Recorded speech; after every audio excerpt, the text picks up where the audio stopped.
Hi, it's Marta Sikora from martasworld.com. Today we will start from the first chapter of an awesome book, which is The Success Principles by Jack Canfield.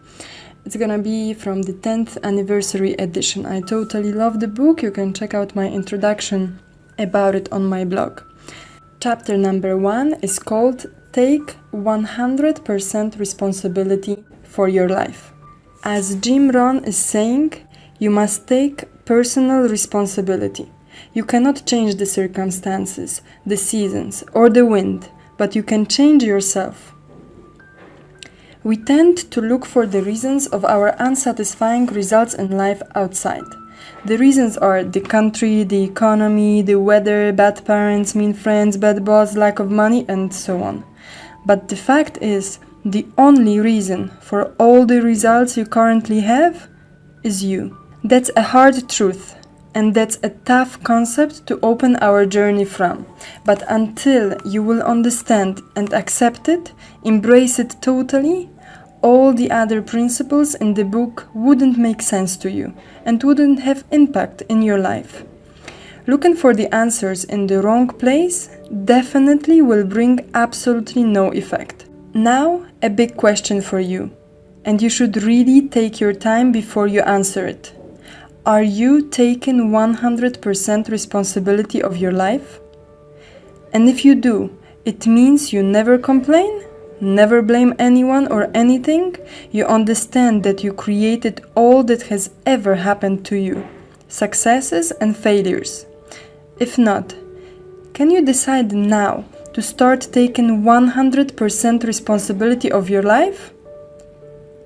Here is how to begin. Give up all your excuses. Excuses, victim stories, reasons why you did or didn't do something, blaming everyone and everything. Forget about those once and for all. From now on, anything goes off the course, you will ask yourself, how did I create that? What was I thinking? What were my beliefs? What did I say or not say? What did I do or not to create that result? How did I get the other person to act that way?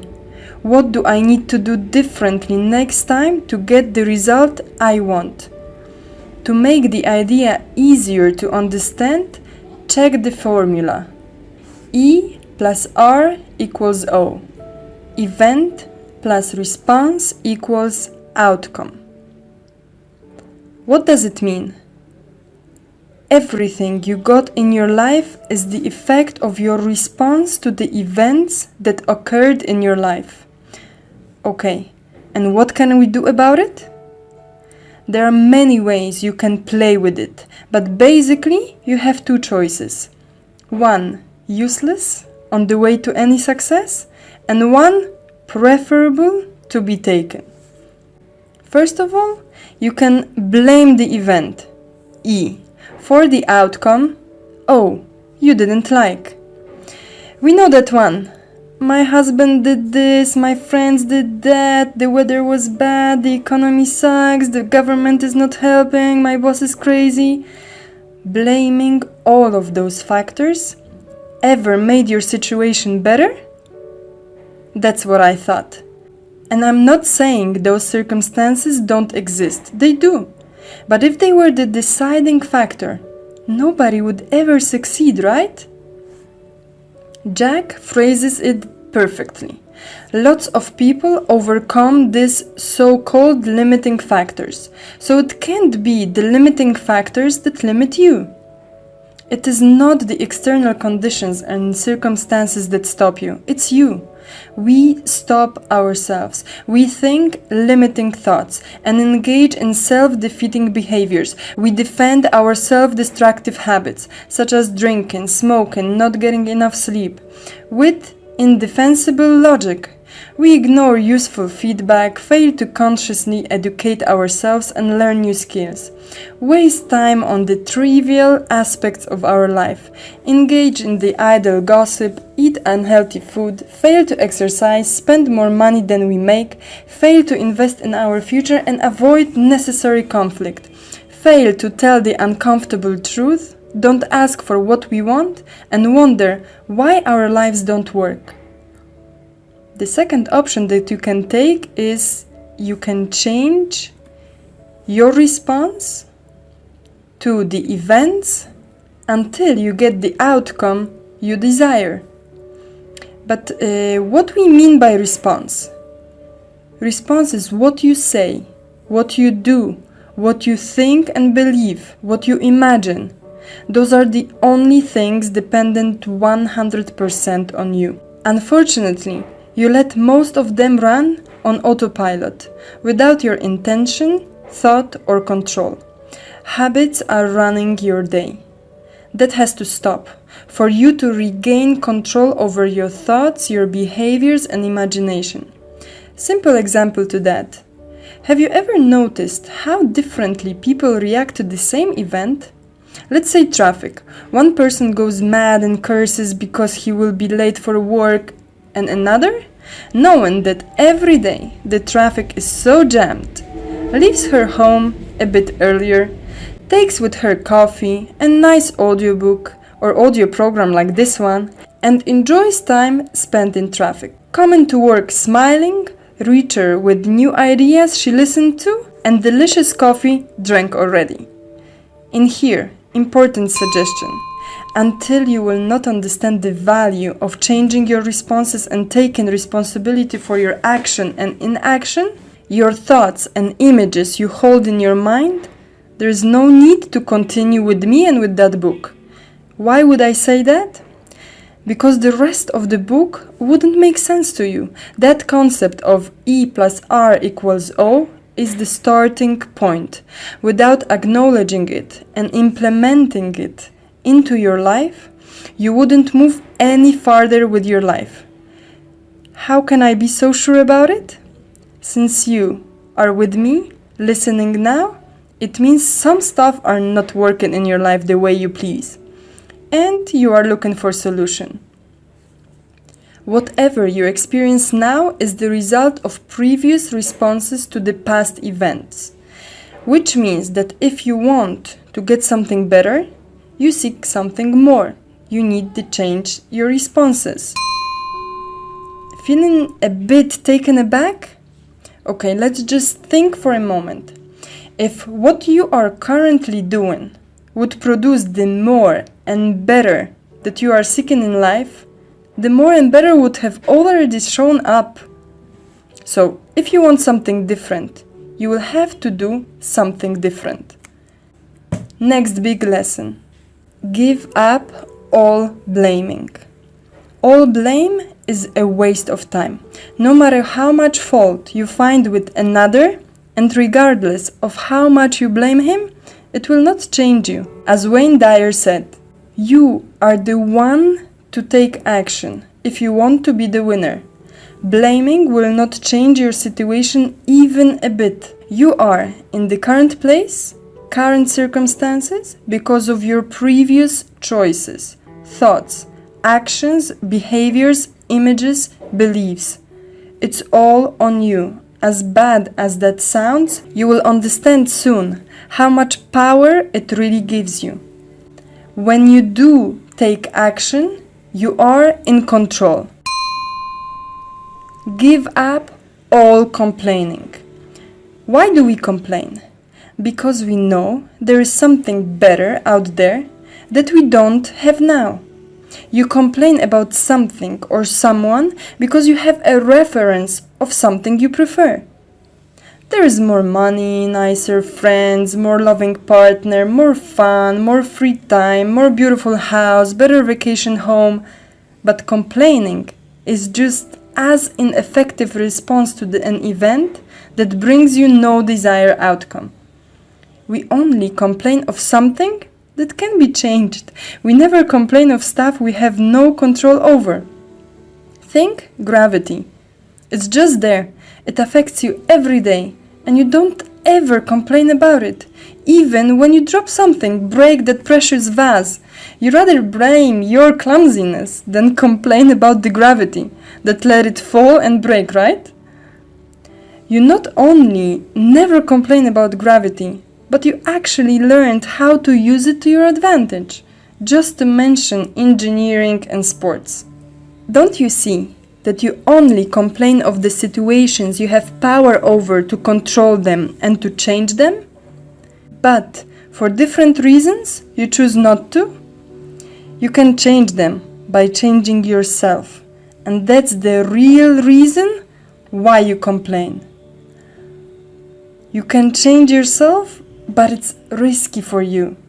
It might take effort, time, and money. People around you might laugh at you, ridicule you, judge you. You might lose that safe work, be left alone, confused and uncomfortable. And because of all of that, you prefer to complain than risk creating something you would prefer. Two choices in front of you. Accept your own choice. Stay where you are and stop complaining about it. Or take that risk, go for something you prefer, and create the life you want. There is a great technique to reinforce that concept of no blaming, no complaining, and no excuses. Keep a jar at home or at work, if others are willing to change as well, with the label no blaming, no complaining, no excuses. Anytime anyone blames someone, complain about the lack of results or make an excuse, he has to pay $2 or another currency. That's pretty easy technique to raise your awareness on how frequently we indulge into those negative habits. You are complaining to the wrong person. Surprising truth that we always go and complain about work to our partner, to our spouse about the work, to our friend about our kids. It's much easier that way. We don't confront the person that can actually do something about it, but we are afraid of her reaction. It takes courage to ask for something we want, but it's the only way to get it. Instead of complaining, make a request and take action to the desired outcome. You either create or allow it to happen. How?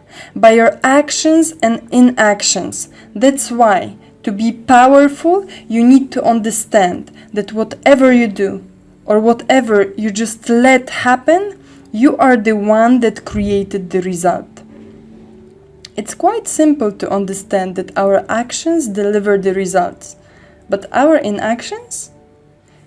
If you didn't say anything when your husband decided to go for a vacation to mountains when you really wanted to go for the beach, when you didn't request skimmed milk to your coffee or no heavy dressing on your salad, when you didn't say no to working on your weekend, when you didn't go for that new cuisine offered in the menu in the restaurant, when you didn't leave the company of people complaining, whining, and being negative, you end up on 2 weeks vacation you don't enjoy.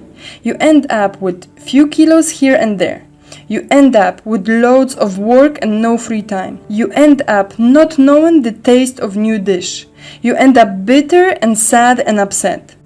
Realize that you are not the victim here. You stood passively by and let it happen. We ladies have something called intuition, don't we? Small signs that might mean nothing to others have meaning and give us clues about the situation around us. Jack is calling those yellow alerts. They can have a form of feelings in your heart, in your gut, just a thought, a spark, or they can be external. Something you notice, small changes, comments of others. Don't lose those and always pay attention to them. They give you a chance to react before the undesired outcome occurs. Many of us try to ignore those yellow alerts because they require our reaction, not always something pleasant we need to do or we need to confront. When we start to respond to signals and events quickly, life becomes easier. Because you prevent any disaster from occurring. You react quickly to any event appearing, so it doesn't have a chance to grow into big problem. It makes me remember the statement that prophylaxis is better than any cure. Additionally, you start to feel better and your self-talks shift from I cannot do it to I have control, I can do it, I feel great. You might say it sounds really simple, but it's not easy to implement. True. Otherwise, everybody would be doing it by now, right? So, it requires your awareness, focus, and discipline to follow up the results you get accordingly to actions you take. Pay attention and ask yourself and people around you for feedback. Is what I'm doing working? Could I be doing it better? Is there something more I should be doing that I am not? Is there something I'm doing that I should stop doing? How do you see me limiting myself? It's a great tool, and don't be afraid of the answers you get. Once you get them, you are able to correct what you're doing and get results you desire. It's hard at first to listen to criticism, but outcome will be rewarding. You will be able to adjust your reaction and achieve better results. What you do right and what wrong. How can you make it better? What should you start doing? What you should stop doing? After that, you have to try stuff by yourself to see if they are working for you. Then do more of what is working and do less of what isn't, and try on new behaviors to see if they produce better results. Now you have a big advantage over others because you take their feedback and exchange it with the real positive results. But you might ask where to start. We are just in the beginning of the road together. When you start something new, you start from taking inventory of what is already there. Check your results now and you will see what is not working. Results don't lie. Either you have what you want or you don't have. Either you are happy, healthy, rich or not. You have everything you want or not. Take the inventory of your life. Be totally honest in front of yourself, but ruthlessly honest. Ask million questions about yourself, your environment, people around you. That's the only good starting point for all of us. You have a week now to prepare all of this. Listen as many times as you need to this recording. Make notes and I will make sure to give you this mind map that you can see and that we went through together for you to prepare it very well for yourself. Thank you. That was Marta Sikora from martasworld.com and The Success Principles by Jack Canfield.